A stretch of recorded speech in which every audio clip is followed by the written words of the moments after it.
کر کے آئے گا۔ حضرت ثعلبہ بن عبدالرحمن رضی اللہ تعالیٰ عنہ حضور نے بھیجا کسی کام سے، ایک گھر کے قریب سے گزرے، سامنے کیا دیکھتے ہیں؟ صحابی رسول ہے، انصار میں سے ہیں، ایک گھر کا دروازہ کھلا ہے، ایک بے پردہ عورت کے چہرے پہ نظر پڑ گئی، ایک بار پھر دیکھ لیا، دل میں خیال آیا یہ تو میں نے گناہ کر لیا ہے۔ ایک بی بی کو 2 بار دیکھا، روئے، جنگل میں نکلے، 40 دن گزر گئے روتے ہوئے، یا اللہ معاف کر دے، 40 دن روتے ہوئے گزر گئے۔ کیسی توبہ ہے۔ میرے رسول کریم کی بارگاہ میں حضرت جبریل امین حاضر ہوئے، کہا سونیا رب فرماتا ہے آپ کا ایک غلام ہے، 40 دن گزر گئے جنگل میں روتے ہوئے، محبوب اسے بلا لے۔ رب فرماتا ہے میں نے توبہ قبول فرما لی ہے، بلائیے۔ بلانے کون گئے؟ حضرت سلمان فارسی۔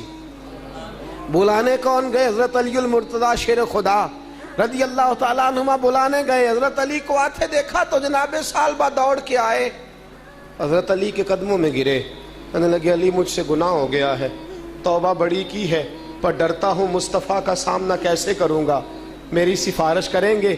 حضرت علی کہنے لگے چل تجھے حضور نے بلایا ہے، چل تجھے نبی کریم بلاتے ہیں۔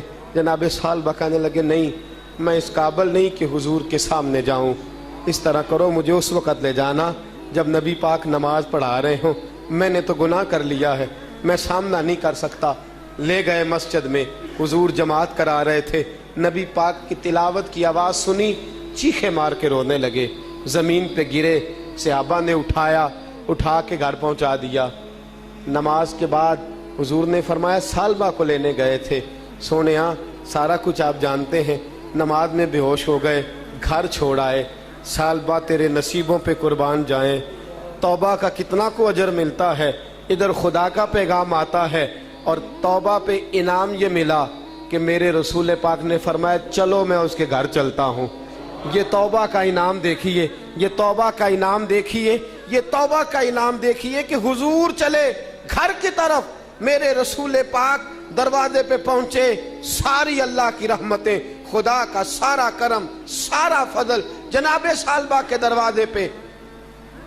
چارپائی پہ لیٹے ہیں، حضور آگے بڑھے، سرانے والی سائیڈ پہ میرے محبوب بیٹھے، ان کا سر اٹھا کے اپنی گود میں رکھا، اور جب ان کے بالوں میں برف سے ٹھنڈا، کستوری سے زیادہ خوشبو والا حضور کا ہاتھ بالوں میں گیا، حضرت ثعلبہ نے آنکھ کھولی، جھٹ سے اپنا سر اٹھایا، زمین پہ رکھا، کہا سونیا میں اس قابل نہیں کہ تیری گود میں آ سکوں، حضور مجھ سے گناہ بہت بڑا ہو گیا، آقا میں اس قابل نہیں۔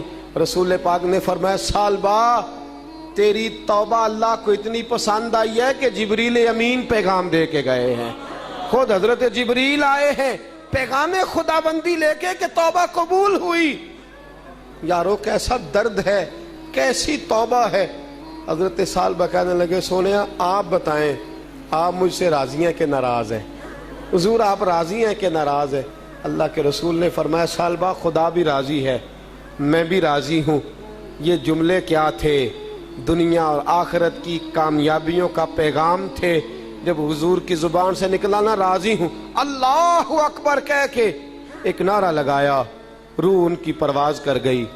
جنازہ اٹھا تو حضور نے فرمایا صحابہ تم وہ دیکھ رہے ہو جو میں دیکھتا ہوں؟ کہا یا رسول اللہ کیا؟ فرمایا اس نے ایسی اعلیٰ توبہ کی ہے کہ فرشتے نماز جنازہ میں آئے ہوئے ہیں، فرشتے نماز جنازہ میں آئے ہیں توبہ کی وجہ سے۔ دوستو دنیا کے رشتے، کسی کا جیب کا رشتہ، کسی کا تیرے ساتھ گاڑی کا رشتہ، کسی کا تیرے ساتھ دکھ درد میں کام آنے کا رشتہ، کسی کا تیرے ساتھ تھانے اور کچہری کا رشتہ، کسی کا تیرے ساتھ نسب اور نسل کا رشتہ، خدا کا تیرے ساتھ رحمت کا رشتہ، رسول اللہ صلی اللہ علیہ وسلم کا تیرے ساتھ کرم کا رشتہ۔ آؤ توبہ کر لیں، رجوع کر لیں، چھوڑ دے دنیا کے یہ دھندے۔ دوستو یاد رکھو، یاد رکھو، دنیا ہے 2-4 گناہوں کے بعد دھتکار دیتی ہے، 2-4 بار آزماتی ہے، اگر ہم ٹھیک نہ ہوں تو دامن چھوڑ جاتی ہے۔ میرے رسول پاک نے فرمایا تو ایک دن میں 70 بار بھی بھولے گا، 70 بار بھی توبہ کرے گا تو اللہ 70 بار ہی تجھے معاف فرما دے گا۔